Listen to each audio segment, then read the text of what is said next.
Association of Youth and Students for Peace, Pilipinas.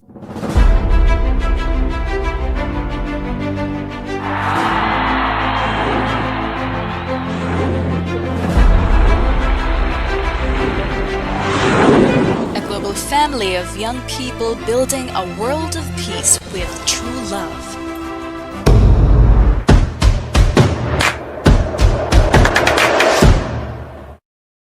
If this is your first time visiting on our channel, make sure to hit subscribe and please turn on the notification bell to be notified for the upcoming videos. Welcome to the Regional Youth Forum. Greetings to the distinguished leaders from the National Youth Commission, the National Task Force for Ending Local Communist Armed Conflict, and the Hands Off Our Children movement. Greetings to the Department of Interior and local government for their support. Especially, we are honored to have our Filipino youth leaders with us today. We will be offering 6 exciting presentations over the next 2 days together. An introduction consisting of the biographical sketch of Karl Marx, the founder of communism, will be presented first. Then, an overview of the life of the co-founders of the Universal Peace Federation, Father and Mother Moon, will follow. Mother Moon also founded the Youth and Students for Peace. This will give insights into their life, mission, and global foundation. Second, the dialectical and historical materialism will be given. Marx misled people by claiming that conflicting contradictions are both essential as part of the natural order and needed for human development. Through this presentation, the universal principles of harmonious give and take action offers a much better explanation of the natural phenomena and social dynamics. Following this, a materialistic view of man will be discussed. Marx falsely assumes that we are just physical beings without a spirit. On the contrary, we are primarily spiritual in nature because God breathed His Spirit into us. Muslims and Christians both believe this. The Marxist economic theory is the final presentation of the critique and counter-proposal to communism. The economic theory of Marx is unrealistic, incomplete, and unworkable. The reasons for the economic disasters in communist countries will be exposed. We will also clarify the problems in free market or capitalist societies and offer a viable solution. The 5th presentation is entitled Universal Principles of Peace. Marx wrongly claims that its philosophy is universal. 5 principles will be presented as logical, easily understood counterproposal. You be the judge.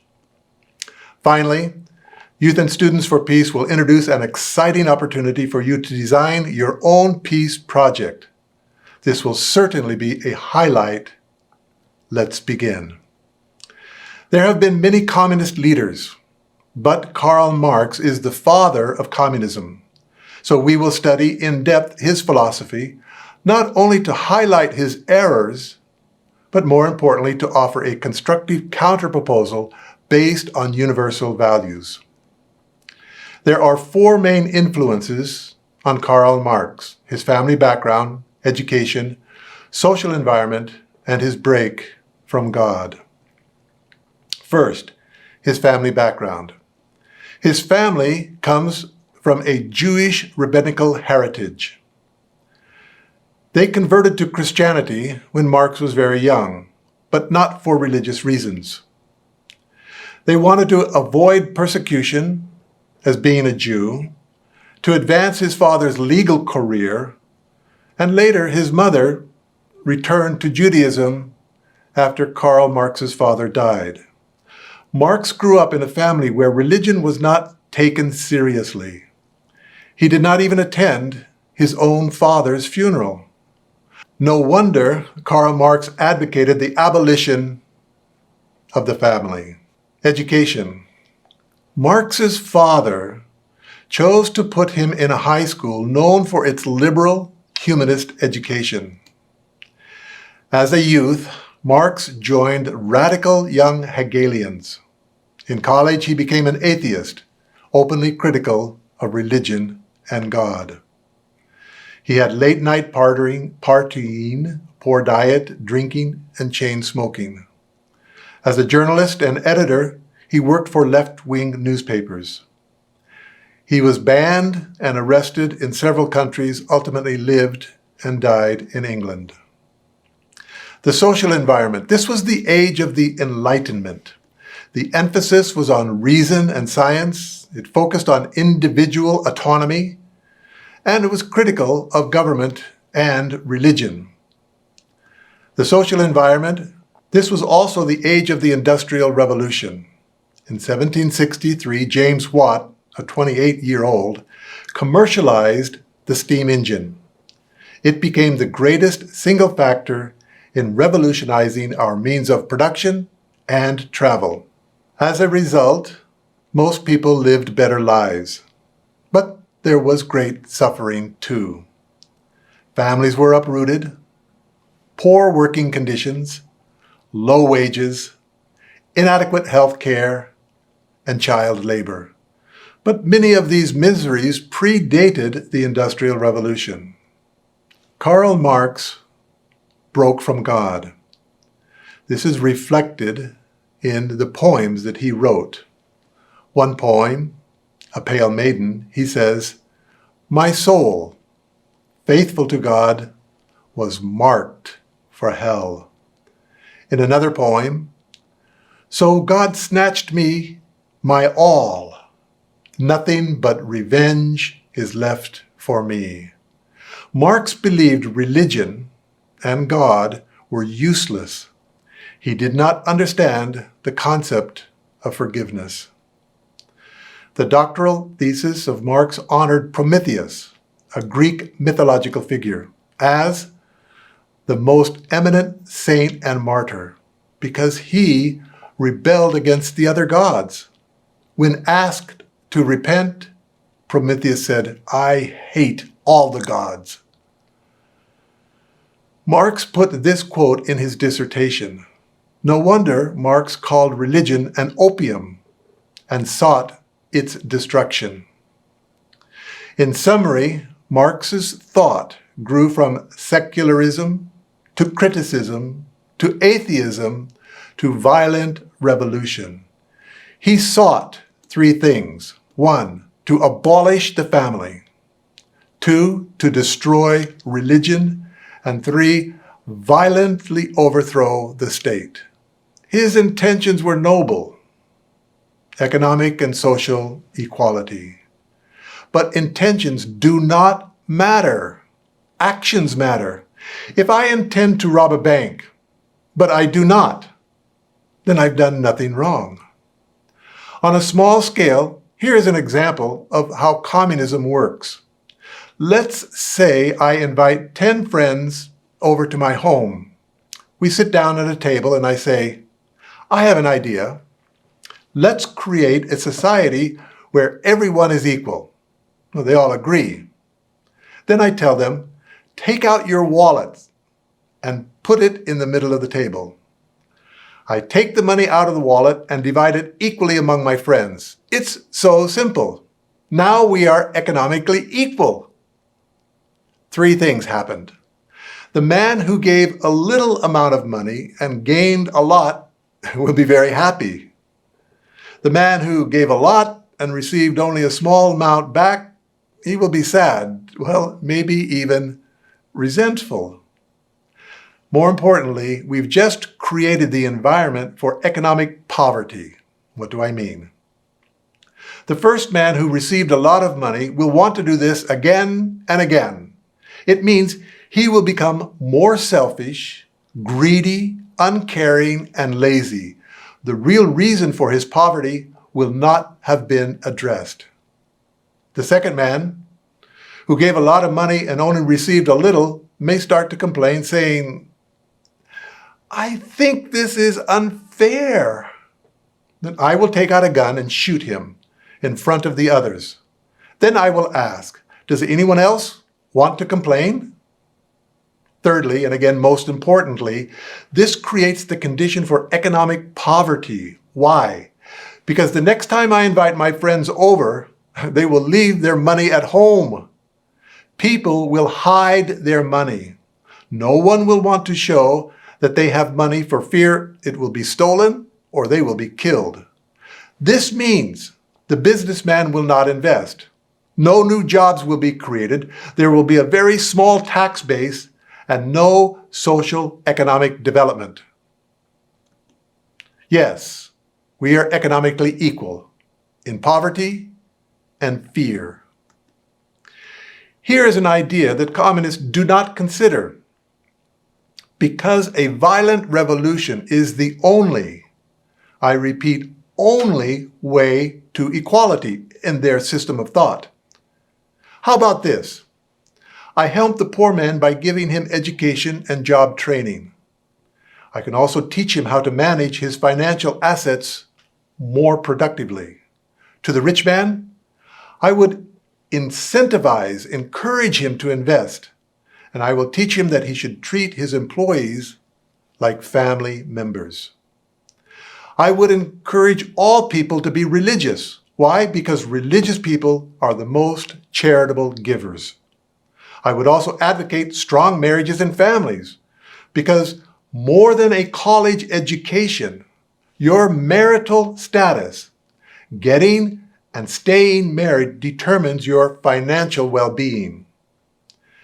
Democratic capitalism, based on the rule of law, human rights, and religious freedom, have lifted more people out of poverty than any other form of government. Period. The co-founders of the Universal Peace Federation, UPF, are Father and Mother Moon. They offer the deepest and most profound insights into the fallacies of communism. They are from South Korea, the land of K-pop. UPF was founded in 2005 and holds general consultative status with the Economic and Social Council of the United Nations. Father Moon sponsored and supported more activities for the peaceful opposition of communism than anyone in human history. His work started in the 1960s and continues to this day. He built a global network and invested billions of dollars. Here are a few of his examples. The International Federation for Victory over Communism in 1968. The World Anti-Communist League in 1970. The Freedom Leadership Foundation in 1969. The World Rally for Korean Freedom with 1.2 million people in Korea in 1975. The God Bless America Festival in Washington, D.C. in 1976. The End of the Soviet Empire Conference in 1985. Causa, which means cause, was a reference to God, and this educational material has been used primarily in Latin and South America. 3 daily newspapers in Seoul, Tokyo, and Washington, D.C. In 1994, the U.S. Congress unanimously passed the Parents' Day resolution. It became an official United States government holiday. The Universal Peace Federation was established in 2005. After inaugurating UPF in New York City, Father and Mother Moon embarked on a world tour where they personally launched UPF in chapters around the world. They visited up to 100 nations in as many days. Imagine that. You are 86 years old, and you are visiting one nation per day, day after day, non-stop. Here is a picture of Father and Mother Moon being received by President Gloria Macapagal Arroyo during their tour in 2005. A few years later, Father and Mother Moon sent the Little Angels dance troupe to the Philippines. This is a premier award-winning group of children, 9 to 16 years old, who attend Father Moon and Mother Moon's school in Korea. They were received by President Benigno Aquino III at the Malacañang Palace in 2010. Father and Mother Moon sent these little angels to the Philippines to say, "Thank you." to your country. During the Korean War from 1950 to 1953, long before you were born, the communists from North Korea, backed by Russia and China, marched and launched a military invasion into South Korea. The United Nations sent military troops from 16 nations to defend South Korea. This was not a peacekeeping operation. This was the first and only time the UN intervened militarily to protect a nation. It was a miracle. Father and Mother Moon knew that God was helping to protect them and their country. The Philippines sent the finest of 7,420 officers and young enlisted personnel. They were called the Fighting Filipinos. Heroically and sadly, there were 112 casualties and over 300 wounded. 16 were missing in action. The Philippines and Korea were tied together by blood through these sacrifices. Here is part of Father Moon's life. After leaving his home in North Korea, Father Moon was called by God to return to his hometown in godless North Korea to share the gospel of Jesus Christ. When he arrived, he was labeled a heretic, imprisoned, and severely beaten. The police thought he was dead and threw his body outside on a snowbank. His friends and followers found him and nursed him back to health. Later, he was rearrested, falsely accused as a spy, and sent to a communist labor camp in North Korea. In this picture, you can see the prisoner's daily workload. With bare hands, no gloves, they had to fill 1,800 bags of nitrogen fertilizer and load them onto the waiting freight train. If they did not complete their work, their meager food rations were cut. Prisoners were worked to death and usually died within 6 months. But Father Moon survived for 2 years and 8 months. He was freed by UN forces advancing north during the Korean War. This picture shows some of the ways in which Father Moon and other prisoners were tortured. It was a living hell. Throughout his life, Father Moon carried scars of being beaten, but he did not hold resentment against the communist leaders or their people. Instead, he sought to use his experience to help liberate and educate communists. Father Moon met Mikhail Gorbachev in 1990.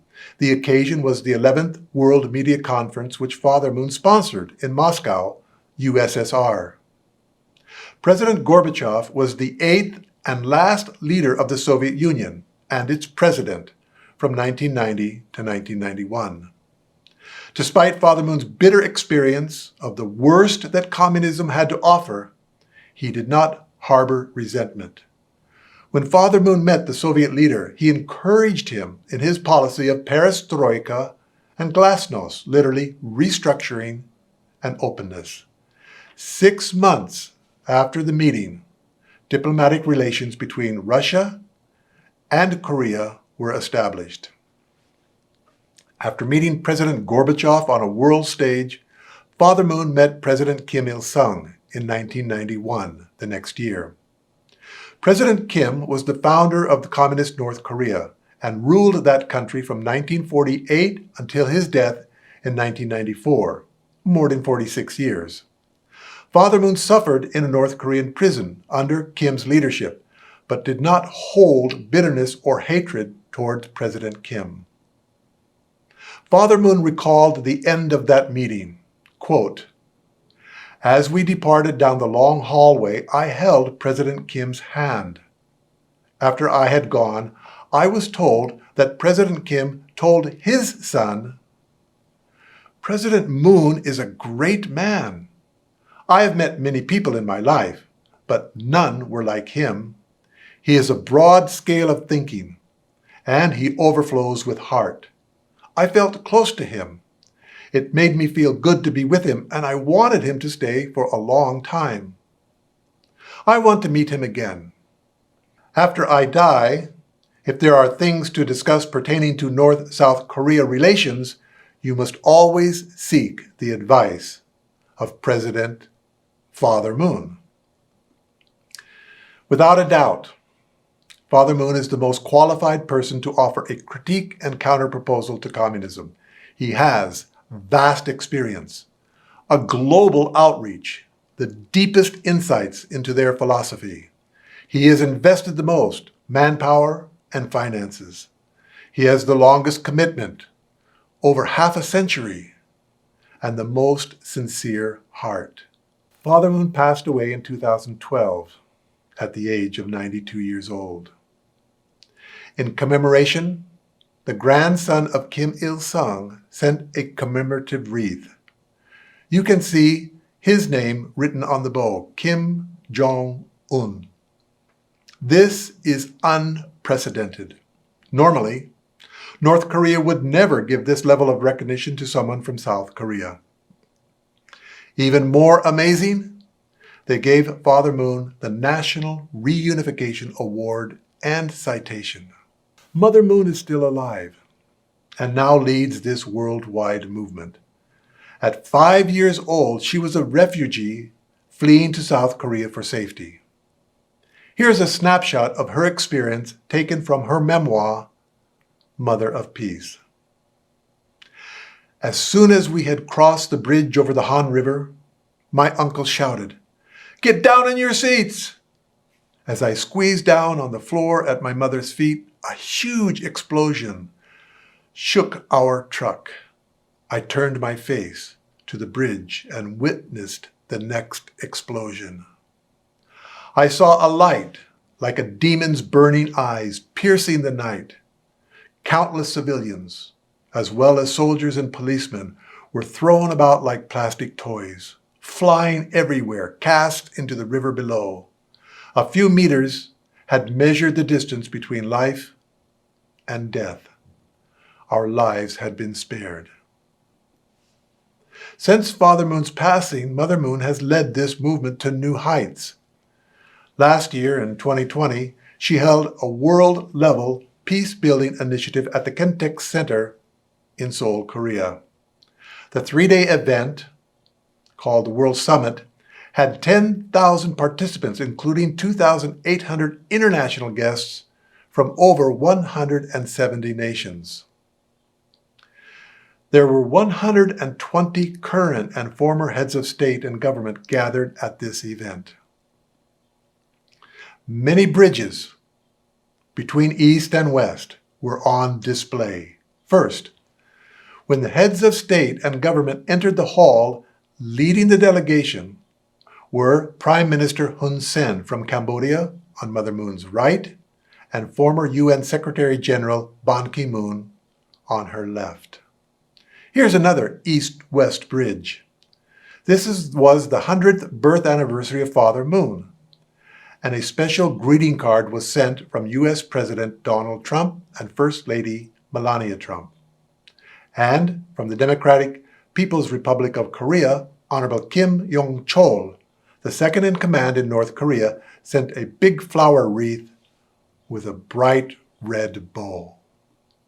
A year before, in 2019, Mother Moon sent a delegation led by Dr. Thomas Walsh, the UPF chairman, to hold a private meeting with His Holiness Pope Francis at their office in the Vatican. A few years before, at the U.S. Capitol in Washington, D.C., in the Kennedy Caucus Room, Mother Moon inaugurated the International Association of Parliamentarians for Peace.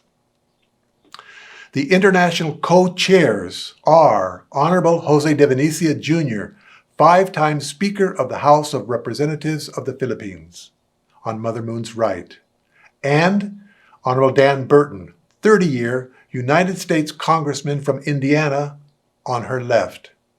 Each congressman is seen with his wife. On February 6 of this year, we had the Rally of Hope Philippines, with 1.3 million people attending. This was based on a humanitarian donation Mother Moon made at the end of last year, 2020. after a series of natural disasters in the Philippines. President Rodrigo Duterte supported this event. He said, "I commend UPF for uniting our people from various faiths into a common platform for prayer and reflection. It is imperative for leaders and citizens alike to work together in order to build a strong and empowered global community that upholds the best interests of future generations." President Duterte continued, "Be assured of our steadfast support for your initiatives for peace and human security. Together, let us foster harmony, understanding, and cooperation as we strive to achieve a brighter future for all." Now, let's address for a moment the theme for our program, the role of patriotic youth in nation building. What is a patriotic youth? The best definition is taken from the Philippine Constitution. 6 times the words patriotic or patriotism are used in this landmark document. Patriotic youth, number 1, are involved in public and civic affairs. Article 2, Section 13. What does this mean? The family is where we learn to be involved in public and civic affairs. Honoring your parents is called filial piety. Being involved in public and civic affairs creates good character. But it grows. The individual lives for the sake of the family lives for the sake of the community for the nation, and the nation for the world, and greatest of all is God. These are the levels of patriotic involvement in public and civic affairs. First, children learn to be patriots, to be involved in public and civic affairs in the family. There are many examples of this. Take out the garbage, wash the dishes, cook a meal, change a light bulb, repair a sink or drain. Yes, chores are an important part of learning to be a patriot. Patriotic youth, number 2, promote liberation and development. Article 2, Section 17. The United Nations, UNESCO, defines youth as the period of transition from dependency of childhood to interdependence as members of a community. In his autobiography, Father Moon explains, "To realize that we live for the sake of others is a great achievement that changes our life. The transition from immaturity to maturity, from dependence to interdependence, is the essence of human development. It comes from learning to live for others. This is the spirit and heart of a patriot." Patriotic youth, number 3, serve with utmost responsibility and loyalty. Article 11, Section 1. The most important responsibility we have is to align our mind and body in the proper order. The mind is invisible and provides the internal directive nature. It uniquely interacts with other people through our senses of sight, hearing, smell, and taste. The mind is therefore up or more public in nature. On the other hand, our body is visible. It is the external form. The body is the basis of self-maintenance through our vital organs like the heart and lungs and the digestive system. The body is therefore down or given a lower priority. But remember, both the mind and body are necessary and both are good. More important is the priority of mind over body. Why? Because living for the sake of others defines goodness. The Bible says this, "Therefore I tell you, do not be anxious about your life, what you will eat or what you will drink, nor about your body. But seek first the kingdom of God and his righteousness, and all things will be added to you." Matthew 6:25 and 33. It is our responsibility to correctly align the priorities of mind over body. No one else can do this for you. And yes, being responsible is the basis for loyalty. A patriotic youth, number 4, can be entrusted with the monetary assets of the country and are known for honesty and integrity. Article 12, Section 20. When my mind and body are aligned correctly, then my words and deeds match. What I say, I do. And what I do, I say. People can trust me. Honesty and integrity come from a strong, self-governing connection between my words and deeds. Again, we see the importance of the family. We first learn to unite our mind and body in the proper order in the family by honoring and attending our parents. This is the North Star in our life. It is the root of our conscience and will guide us to do what is right and warn us when we do something wrong. Honor your father and mother. This is one of Moses' 10 Commandments. It is found in both the Old and the New Testament. In the Quran, worship Allah alone and do good unto your parents and near of kin. Patriotic youth, number 5, possess self-discipline and embody in their character ethical and spiritual values. Article 14, Section 3. Let no one seek his own good, but the good of his neighbor in 1 Corinthians 10:24. Don't try to be good all alone, but be good in service to others. Allah does not love those who are arrogant and boastful in the Quran 4:36. We should avoid being selfish.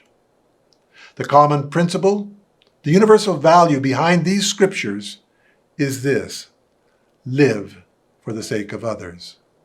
It is the foundation of our ethical and spiritual values.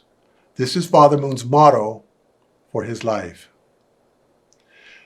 Patriotic youth, number 6, and finally, they have appreciation for the government, the military, and respect the rights of people. Article 16, Section 5. Everyone can agree that soldiers are patriotic. They are willing to die for their country on the battlefield. But the Philippine Constitution says everyone should be a patriot. Everyone. Politicians, businessmen, religious leaders, teachers, and even youth and students should be patriots. In summary, patriotic youth, according to the Philippine Constitution, are public-minded, mature, responsible, trustworthy, ethical and spiritual, and grateful. The embodiment of these ideals can be seen in our national hero, Dr. Jose Rizal. It was rightly observed that, quote, he expressed his love for the Philippines through his novels, essays, and articles rather than through the use of force or aggression. His last poem, My Ultimate Goodbye, written just before he was executed by firing squad at the age of 35. That poem begins with these words, farewell.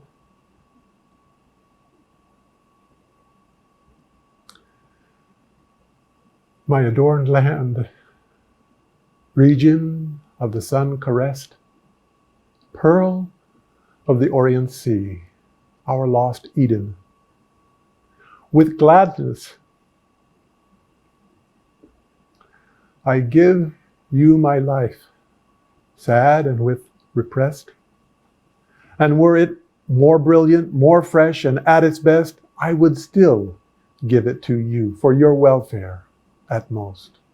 In closing, I would like to ask the MC, Miss Nikki Jerusalem, to read this same passage in Tagalog. Mi ultimo adios, ang huling paalam. Paalam na sintang lupang tinubuan, bayang masagana sa init ng araw, edeng maligaya sa ami pumanaw, at perlas ng dagat sa dakong silangan. Inihahandog ko ng ganap na tuwa, sa iyo yaring buhay na lantan at aba. Naging dakila may iaalay rin nga, kung dahil sa iyong ikatitimawa. Thank you for your kind attention. Salamat po. May God bless you, your families, and the great Republic of the Philippines, especially its youth. Mabuhay, Pilipinas.